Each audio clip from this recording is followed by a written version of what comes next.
नमस्कार, traders diary में आपका स्वागत है। मैं हूं आपके साथ वरुण दुबे और मेरे साथ ट्रेडर्स डायरी खेलने वाले हैं कुशल गुप्ता।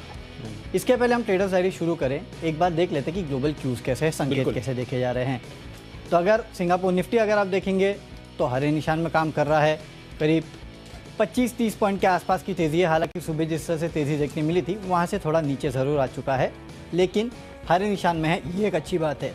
और इसका मेन रीज़न है यूएस के मार्केट्स। कल जिस तरह से ओवरनाइट वहाँ पे तेज़ी देखने मिली, जो ओवरऑल टेंशन है रशिया और यूक्रेन के बीच में, वो थोड़ी कम हुई और इसका इम्पैक्ट आपने अक्रॉस ग्लोबल मार्केट्स देखा। लेकिन नो डाउट अब बयानों का सिलसिला जो है वो आगे भी जारी रहने वाला है। यूक्रेन, यूएस, रशिया या फिर किसी भी देश के बीच में देखें और उसका इम्पैक्ट मार्केट्स पे देखने मिलेगा। तो फिलहाल अगर हम बता भी दें कि किस तरह से ग्लोबल मार्केट्स है, पता नहीं 9 बजे तक किसी का कोई बयान आ जाए और सब कुछ बदल जाए। इसके लिए फिलहाल जो दिख रहा है तेज़ी करना है, 9 बजे तक आप वेट एंड वॉच कीजिएगा। जब हमारे मार्केट्स खुलते हैं या फिर दिन के दौरान भी अगर कोई भी बयान आता है तो उसके ऊपर मार्केट रिएक्ट करेंगे। यही आज की स्ट्रैटेजी है। बिल्कुल वरुण, इनफैक्ट अगर हम देखें कल के बाजार भी तो यूएस के मार्केट से भी कोई बहुत अच्छे या बुरे संकेत हमें देखने को नहीं मिल रहे हैं, क्योंकि कल बहुत ज़्यादा वॉलेटिलिटी थी। आप देखिए जिगजैग पैटर्न जो है आपको क्लियर कट डाउ जोन्स या फिर S&P 500 में भी लगातार देखने को मिला था कल के सत्र में। तो काफ़ी उतार चढ़ाव वाला सेशन था। अब ज़रूर यही देखना होगा कि आज हमारे बाजार कल की जो तेज़ी का मोमेंटम है वो आज कैरी फॉरवर्ड कर सकते हैं या नहीं। चलिए, ये सब तो डिपेंड करेगा रशिया और यूक्रेन पे कि वहाँ से किस तरह के बयान निकल के आते हैं। लेकिन हम हमारी स्टॉक्स की लिस्ट पे फोकस करते हैं और अच्छे फंडामेंटल्स वाले, और अगर कहीं खबरें हैं ना तो वहीं पे आपको फोकस करना है, यहाँ वहाँ भटकिएगा मत। सबसे इंपॉर्टेंट चीज़ तो यही है। तो कुशल, कैश का काउंटर देखिए, कैश का काउंटर में सबसे पहले मैंने चुना है हैट्सन एग्रो पर। इसके लिए एक खबर आती हुई दिखी है कि यहाँ पर रेटिंग अपग्रेड होते हुए दिखे हैं। दरअसल क्रिसिल ने लॉन्ग टर्म की जो रेटिंग है यहाँ पर A+ से बढ़ाकर AA- कर दी है और साथ ही शॉर्ट टर्म की रेटिंग भी ये बढ़ाते हुए नजर आए हैं। तो डेफिनेटली जो रेटिंग एक्शन इसमें होता हुआ दिखा है, और आप देखिए क्रिसिल की तरफ से ये आ रही है रेटिंग एक्शन, तो मुझे लग रहा है कि यहाँ पर अच्छी तेजी बन सकती है। इसी वजह से हैट्सन एग्रो आपको फोकस में रखना है। 1150 के टारगेट के लिए 1104 रुपये आपका स्टॉप लॉस होगा। वरुण, आपने क्या चुना है? चलिए, ऐसे ही एक रेटिंग अपग्रेड वाला काउंटर मेरे पास भी है और वो है DFM फूड्स का, क्योंकि यहाँ पे केयर ने इस कंपनी की जो लॉन्ग टर्म बैंक फैसिलिटी की रेटिंग है, बेसिकली रेटिंग तो जो किया वो किया, लेकिन आउटलुक बदल दिया। ये सबसे अच्छी बात है। पहले इनका आउटलुक नेगेटिव था, अभी आउटलुक जो है वो नेगेटिव से बदल के स्टेबल कर दिया है। तो ये एक अच्छी बात है, एक अच्छा डेवलपमेंट हुआ है DFM फूड के लिए। मेरे ख्याल से आने वाले कुछ दिनों में केयर इसको बदल के पॉजिटिव भी कर सकता है। इसके चलते आपको यहाँ पे खरीदारी करके चलना है। मेरे हिसाब से तो पॉजिटिव है, मुझे कोई प्रॉब्लम लगती नहीं इन कंपनियों में। देखिए, वैसे कंपनी वाइज तो बहुत बढ़िया है, ये बहुत अच्छी कंपनी है, उसमें कोई दिक्कत नहीं है। और आपने देखा है कि अब तो इन कंपनीज के एक्चुअल बिजनेस शुरू हुए हैं। अब तक तो सब लॉकडाउन था, लॉकडाउन नहीं भी था, ओपन अप हुआ था तो भी हेजिस्टेंस था खरीद इन कंपनियों के प्रोडक्ट खरीद के और ओपन मार्केट में खाने के लिए। अब वो डर कम हो चुका है, तो फिर से इनका जो ओवरऑल कारोबार है वो नॉर्मल होगा। मेरे ख्याल से इसके लिए आपको खरीदारी करके चलना चाहिए। अगर थोड़ा पोर्टफोलियो में रख सकते हैं आप। मैंने भी एक काउंटर लिया इस थीम पर, जैसा आपने बोला। अच्छा, ओपनिंग अप, वो एक काउंटर मैंने भी लिया है। चलिए ठीक है, तो देखेंगे कुशल की टीम में कौन सा है। लेकिन मेरे टीम में DFM फूड्स है। ये तो इंट्राडे का टारगेट मैंने दिया क्योंकि केयर ने यहाँ पे आउटलुक बढ़ाया है। लेकिन अगर आप पोर्टफोलियो में रखना चाहते हैं ना तो स्टॉक को रखिए, लेकिन हाँ शायद टाइम ज़्यादा लेगा, लेकिन रिटर्न्स भी अच्छे दे सकता है। चलिए अब चलते हैं अगला काउंटर, जो कि फ्यूचर्स का काउंटर। फ्यूचर्स में आज मुझे लगता है कि एक मेटल स्पेस है ना, थोड़ी बहुत वहाँ पे गिरावट हो सकती है, थोड़ी बहुत वहाँ पे दबाव देखने मिल सकता है। कुछ न्यूज़ में पढ़ रहा था कि सेल हो या फिर किसी ने टेंडर निकाला था और उस टेंडर को उतना अच्छा रिस्पांस मिला नहीं है उस हाई लेवल के प्राइस पे। ये दिक्कत की बात है। इसके लिए मुझे लगता है कि आज मेटल काउंटर्स थोड़े बहुत सुस्त हो सकते हैं। मैं ये नहीं कह रहा कि बहुत बड़ी गिरावट होगी, लेकिन जब जब ऐसी खबरें आती है तो हो सकता है कि थोड़ी बहुत सुस्ती देखने मिलती है, तो थोड़ी बहुत सुस्ती हो सकती है। और इसके अलावा वैसे भी कल हमने देखा कि NMDC किस तरह से गिरा और आयरन ओर की कीमतें जो है 9-10% के आसपास गिरी थी कल। तो जाहिर सी बात है, हमने एक रिसर्च भी की थी, आपको याद होगा कुशल, की जब जब आयरन ओर की कीमतें बढ़ती है इन कंपनियों को फायदा होता है एक्चुअली, क्योंकि इनके मार्जिन बढ़ते हैं। और जब जब गिरती है तब गिरते हैं, जबकि इनके रॉ मटेरियल है वो। लेकिन ये होता है, तो इसके चलते भी आपको आज टाटा स्टील के फ्यूचर में बिकवाली करनी है। एक्चुअली में सेल देने वाला था, लेकिन वो बैन में है। मैंने सेल दे दिया होता। सेल की आप बात कर रहे हैं, आपने सेल नहीं लिया, ऐसा क्यों किया? वो इसके लिए नहीं दिया क्योंकि वो बैन में है, नहीं तो मैं आज सेल दे देता। लेकिन नो डाउट टाटा स्टील के फ्यूचर यहाँ एक बिकवाली का कॉल ले सकते हैं। 1180 के लेवल के लिए 1230 का स्टॉप लॉस रखना है। फंडामेंटली कोई बहुत बड़ी चीज़ बदली नहीं है, लेकिन हाँ जिस तरह से ग्लोबल कमोडिटी की कीमतों में उतार चढ़ाव देखने मिल रहा है, और कल जो आयरन ओर की कीमतें गिरी है, मुझे लगता है उसका भी थोड़ा बहुत इम्पैक्ट होगा। जैसे कि मैंने कहा कि कुछ टेकर्स जो है वो कम हुए स्टील कंपनीज़ के लिए, तो उसका भी इम्पैक्ट देखने मिलेगा। शायद इस वजह से मेटल काउंटर्स थोड़े बहुत आज दबाव में रह सकते हैं। बिल्कुल। तो आज का फ्यूचर्स में टाटा स्टील के फ्यूचर्स आप बेच कर चलिए, वरुण की तरफ से ये राय आ रही है।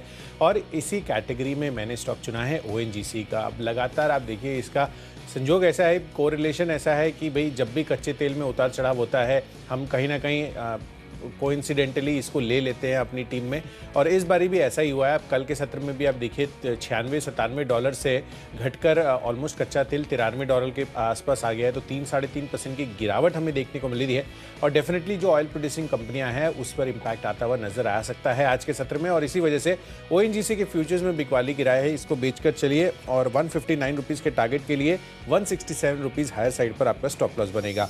चलिए बढ़ते हैं अपनी अगली कैटेगरी जो है ऑप्शंस की, और यहाँ पर मैंने चुना है एक्सिस बैंक का, और इसका कॉल ऑप्शन आपको खरीदने की दरअसल राय है। आप देखिए कल के सत्र में किस तरह की तेजी पूरे के पूरे बैंकिंग स्पेस में आती हुई दिखी थी, चाहे आप ICICI बैंक लीजिए, HDFC बैंक लीजिए, 4 से 6% की तेजी, दमदार तेजी वहां पर उन सब काउंटर्स में आती हुई नजर आई है। और axis bank relatively come under perform करता हुआ दिख रहा था, तो करीब 2-2.5% की तेजी वहां पर बनती हुई नजर आई थी। और इसलिए मुझे लग रहा है कि आज यहाँ पर ओवरऑल आपको एक्सिस बैंक खरीदारी कर चलना चाहिए, क्योंकि अगर बाजार तेजी का मोमेंटम पकड़ता है तो उसमें एक्सिस बैंक भी हेविली आज के सत्र में पार्टिसिपेट कर सकता है, क्योंकि कल के सत्र में उतना पार्टिसिपेशन इससे नहीं आया था। तो इसीलिए एक्सिस बैंक का 800 रुपये का जो कॉल ऑप्शन है, करीब 11 रुपये की प्राइसिंग है, 18 रुपये के लक्ष्य के लिए खरीदारी करनी है, 7 रुपये का आपको स्टॉप लॉस रखना है। चलिए ऑप्शंस में मेरे तरफ से भी एक बैंक है और एक्सिस का रेप्लिका ICICI बैंक। यहाँ पे आपको खरीदारी करना है, 780 का जो कॉल ऑप्शन है वो आपको खरीदना है। 15 रुपये के लक्ष्य के लिए 10 रुपये का स्टॉप लॉस रखिएगा। लेकिन मुझे लगता है कि वैसे भी यहाँ पे निफ्टी में है ना, थोड़ा अपसाइड लिमिटेड है। हो सकता है यहाँ से निफ्टी 17,600 तक जाए, वहाँ जाके अटके, लेकिन बैंक निफ्टी में अपसाइड जो है वो थोड़ा ज़्यादा दिखाई दे रहा है। और हो सकता है कि ये जो प्राइवेट बैंक्स है वो बैंक निफ्टी के अपसाइड को खींचे। इसके लिए आपको 780 का कॉल ऑप्शन खरीदना है। वैसे भी कल ओवरनाइट देखेंगे तो इस कंपनी का जो ADR GDR है उसमें करीब 4-5% के आसपास के गेंद देखे गए थे, जबकि भारतीय बाजार में ICICI बैंक में करीब 2.5% के आसपास की तेजी थी। जो फर्दर अपसाइड है आज भी वो देखने मिलेगा। और अगर आज नहीं मिले ना तो भी आपको इन बैंक्स में पोजीशन कैरी करनी चाहिए। अगर यूक्रेन और रशिया के बीच में कुछ नहीं हुआ तो ये काउंटर जो है वो धूम मचा सकते हैं। इसके लिए आपको करनी है खरीदारी। यहाँ पे कॉल ऑप्शन के जरिए आप दोनों ही काउंटर्स में बना सकते हैं तेजी की पोजीशन।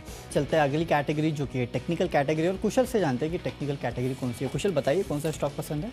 देखिए टेक्निकल पिक के आधार पर PNB मैंने स्टॉक चुना है। पहले मैंने आपको एक्सिस बैंक बताया, और PSU बैंकिंग स्पेस से PNB काफ़ी पसंद आ रहा है, क्योंकि PNB जो है कल के सत्र में बैंड से बाहर होता हुआ दिखा है। तो जब भी कोई भी स्टॉक बैंड से बाहर होता है तो वहाँ पर अच्छी तेज़ी बनती हुई नजर आती है, हिस्टोरिकली ऐसा हमने देखा है। और वैसे भी बैंकिंग स्पेस है, जैसा कि वरुण के साथ मैं बात कर रहा था, तो यहाँ पर बैंकिंग स्पेस वैसे भी हमें तेज़ आज के सत्र में लगता हुआ दिख रहा है। तो डेफिनेटली PNB उस वजह से आपको खरीदारी करनी चाहिए। 40 रुपये के टारगेट के लिए 37 रुपये आपका स्टॉप लॉस बनेगा। चलिए मेरे तरफ से टेक्निकल पिक जो है वो है भारत डायनामिक्स। आपने देखा था कि पिछले कुछ ट्रेडिंग सेशंस में इस काउंटर में अच्छी तेज़ी आई थी। नो डाउट मार्केट के गिरावट के साथ इस काउंटर में भी गिरावट आई, लेकिन मुझे लगता है कि अगर मार्केट का मोमेंटम यहाँ से फिर से तेज़ी की तरफ है तो इस काउंटर में तेज़ी ज़रूर आने वाली है। इसके लिए यहाँ पे आज खरीदारी करके चलेगा। पिछले 2 दिन के चार्ट्स भी कंपनी के अच्छे हैं। 485 के लक्ष्य के लिए खरीदारी करना है, 460 का आपको रखना है स्टॉप लॉस। चलते हैं अगली कैटेगरी जो कि फंडामेंटल कैटेगरी, और फंडामेंटली एक auto ancillary counter high tech gears. यहाँ पे आपको खरीदारी करना है। देखिए ये काउंटर मैंने इसके लिए चुना है क्योंकि पिछली बार इस काउंटर में जब रैली आई थी तो मैं इसको मिस कर गया था, और तब लगातार इस काउंटर में आपने देखा था कि रैली आई 270-280 के आसपास ये काउंटर चला गया था। इनफैक्ट 52 वीक हाई अगर आप देखेंगे तो 364 के आसपास का है। जैसे कि नाम सजेस्ट करता है गियर्स के कारोबार में है, हीरो मोटो जैसे काफ़ी सारे बड़े क्लाइंट्स जो है इस कंपनी के क्लाइंट लिस्ट में है। तो मेरे ख्याल से फंडामेंटल कोई दिक्कत नहीं है। और हाँ, जो मोमेंटम इस काउंटर ने पहले दिखाया था, मुझे लगता है अगर मार्केट ठीक ठाक भी रहा तो फिर से उस मोमेंटम में काउंटर चला जाएगा। इसके लिए अगले 1 से 2 महीने का आपको समय देना है। करीब 280 के आसपास के लक्ष्य देखने मिलेंगे, हो सकता है उसके ऊपर भी चला जाए, लेकिन हाँ स्टॉप लॉस अपना रखिएगा, ट्रेल कीजिएगा स्टॉप लॉस को। करीब नीचे अगर आप देखेंगे तो करीब 5-8% के आसपास का स्टॉप लॉस रखिए। इस काउंटर में ज़्यादा भी रखने की ज़रूरत नहीं है, और आप ट्रेल कर सकते हैं अपने पोजीशन को। मुझे लगता है कि ये मोमेंटम फिर से चलेगा तो ये काउंटर अगले 2 महीने में 280 के आसपास के लेवल दिखा सकता है। बिल्कुल। तो चलिए हाईटेक गियर्स पर फोकस रखना है एज ए फंडा पिक, और यहाँ पर मैंने स्टॉक चुना है जो सबसे ज़्यादा पिटा हुआ है। इनफैक्ट काफ़ी बार ही हम इस पर शॉर्ट कॉल भी आपको दे चुके हैं। लॉरस लैब्स स्टॉक का नाम है, और आप देखिए यहाँ पर जिस तरह की अभी प्राइसिंग मिल रही है, डिप्स पर खरीदारी का मौका काफ़ी अच्छा बनता हुआ दिख सकता है, क्योंकि फंडामेंटली स्टोरी काफ़ी मजबूत है। आप देखिए यहाँ पर ये जो API बनाती है उसके बाद इनका जो रिटर्न ऑन कैपिटल एम्प्लॉयड है करीब 38% का आता है, और रिटर्न ऑन इक्विटी तो ऑलमोस्ट 42% की कंपनी दर्ज करती हुई दिख रही है। तो डेफिनेटली फंडामेंटली स्टोरी में काफ़ी स्ट्रेंथ है, पर प्राइस वाइज चार्ट वाइज आप देखिए यहाँ पर काफ़ी ज़्यादा गिरावट हो चुकी है। अब 52 वीक हाई अगर आप देखें तो 724 725 के लेवल्स पर यहाँ पर ऑलरेडी ट्रेडिंग हो चुकी है पहले, और मुझे लग रहा है कि अगले एक साल में तो डेफिनेटली आपको 700 रुपये के टारगेट्स यहाँ पर देखने को मिल सकता है। हो सकता है ये इसके पहले भी आते हुए दिखे, क्योंकि यहाँ पर ये स्टॉक काफ़ी ज़्यादा वॉलेटाइल है, और अगर वापस से स्पाइक होते हैं फार्मा स्पेस में तो यहाँ पर हाई बीटा काउंटर्स पर आपको बड़ा फोकस रखना चाहिए। गिरावट में अच्छी खरीदारी का डिफेंसिव स्पेस पे मौका बन रहा है, तो लॉरस लैब्स 700 रुपये के लक्ष्य के लिए आपको खरीदारी करनी है। चलिए बढ़ते हैं अपनी अगली कैटेगरी जो है इन्वेस्टमेंट पिक।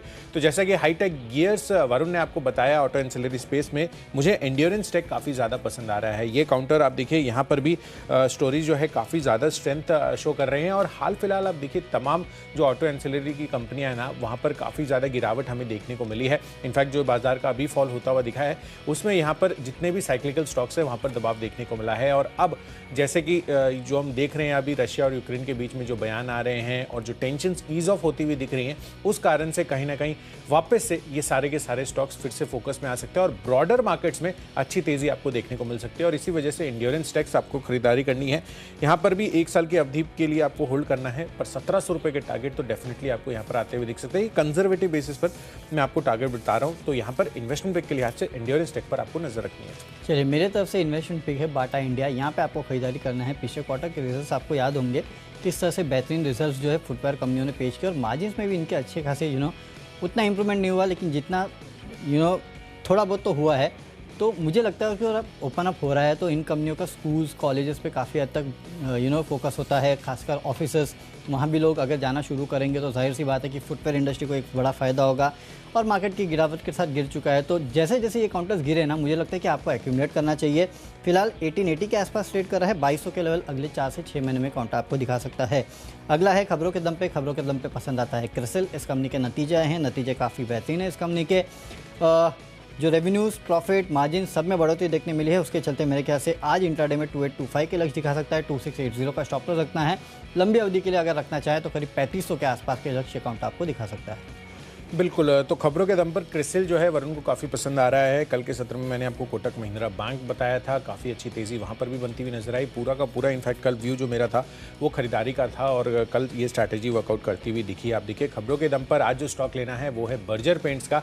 तो ओएनजीसी में बिकवाली करनी है कच्चे तेल की गिरावट से, पर बर्जर पेंट्स में आप खरीदारी करके चल सकते हैं। पेंट्स सेक्टर में अगर आप देखें तो सबसे high beta counter Berger paints मुझे लगता है, और इस वजह से बर्जर पेंट्स खरीदारी करके चलिए। 745 रुपये के टारगेट के लिए 712 रुपये आपका लोअर साइड पर स्टॉप लॉस बनेगा। चलते हैं आखिरी कैटेगरी जो कि माई चॉइस की कैटेगरी, और माई चॉइस में पहला काउंटर है आदित्य बिरला फैशन। यहाँ पे आपको खरीदारी करना है। मोमेंटम अच्छा है और फंडामेंटल्स भी अच्छे काउंटर के। मेरे ख्याल से आज फिर से आपको एक बाइंग देखने मिल सकती है। 290 के लेवल्स की खरीदारी कीजिएगा। 275 का स्टॉप लॉस रखना है। अगला एक टेक्निकल पिक है जॉनसन हिटाची। पिछले 2-3 दिनों में अच्छा खासा मोमेंटम इस काउंटर में देखने मिल रहा है। मेरे ख्याल से मोमेंटम जारी रहेगा। 1930 के लेवल्स के लिए आप कर सकते हैं खरीदारी। 1840 का आपको रखना है स्टॉप लॉस।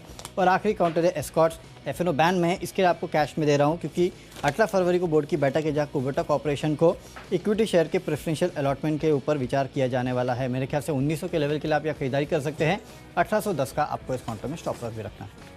चलिए माई जो इस कैटेगरी में पहला कॉल है मेरा पीवीआर पर अनलॉकिंग से जुड़ा हुआ काउंटर है। आप देखिए कल के सत्र में भी अच्छी तेज़ी इसमें बनती हुई नजर आई थी, और मुझे लग रहा है कि आज ये मोमेंटम भी जारी रह सकता है। तो 1690 रुपये के टारगेट के लिए खरीदारी करनी है। 1620 रुपये का आपको स्टॉप लॉस रखना होगा। दूसरा कॉल है intellect design arena. Mid cap IT counter है, और आप देखिए कल भी मैंने आईटी काउंटर्स पर मैं काफ़ी बुलिश था, जहाँ पर फ्यूचर एंड ऑप्शंस में टीसीएस और एलटीटीएस मैंने आपको बताया था। और आज भी मुझे लग रहा है कि ये स्टॉक में अच्छी तेज़ी बन सकती है। करीब 3% की तेज़ी इसमें बनी थी, अनलाइक काफ़ी सारे काउंटर्स जहाँ पर 5 से 6% की भी तेजी बनती हुई दिखी थी। तो 676 रुपए की प्राइसिंग है। 700 रुपए का टारगेट रखिए। 667 ये आपका स्टॉप लॉस बनेगा। और आखिरी कॉल है मेरा सीमेंट काउंटर बिरला कॉर्पोरेशन पर। आप देखिए कल भी यहाँ पर इस सेक्टर या स्पेस में भी आप कह सकते हैं काफ़ी अच्छी तेजी बनी थी, खासकर रियल्टी स्पेस भी काफ़ी अच्छा चलता हुआ दिखा था। तो मुझे लग रहा है कि बिरला कॉर्प में भी आज जो है ये मोमेंटम जारी रह सकता है, अगर बाजार का डायरेक्शन जो है पॉजिटिव साइड पर कंटिन्यू रहता है कल के जैसा। तो 1205 रुपए के टारगेट के लिए यहाँ पर भी खरीदना है आपको, पर 1160 रुपए ये आपका स्ट्रिक्ट स्टॉप लॉस इसमें भी बनता हुआ नजर आएगा। चलिए तो स्टॉक्स की सूची पूरी हो चुकी है। फटाफट देख लेते हैं कौन से स्टॉक्स को हमने अपनी टीम में जगह दी है। कैश का काउंटर है डीएफएम फूड्स। यहाँ पे आपको खरीदारी करना है। फ्यूचर्स में टाटा स्टील के फ्यूचर में बिकवाली कीजिएगा। ऑप्शंस में आईसीआईसीआई बैंक का 780 का कॉल ऑप्शन खरीदना है। टेक्निकली भारत डायनेमिक्स अच्छा लगता है। फंडामेंटली हाईटेक गियर्स अगले 2 महीने में 280 के लेवल दिखा सकता है। निवेश करना है बाटा इंडिया में 4 से 6 महीने में 2200 के आसपास के लक्ष्य आपको देखने मिलेंगे। खबरें क्रिसिल में है, नतीजे बेहतरीन है, उसके चलते आपको खरीदारी करना है।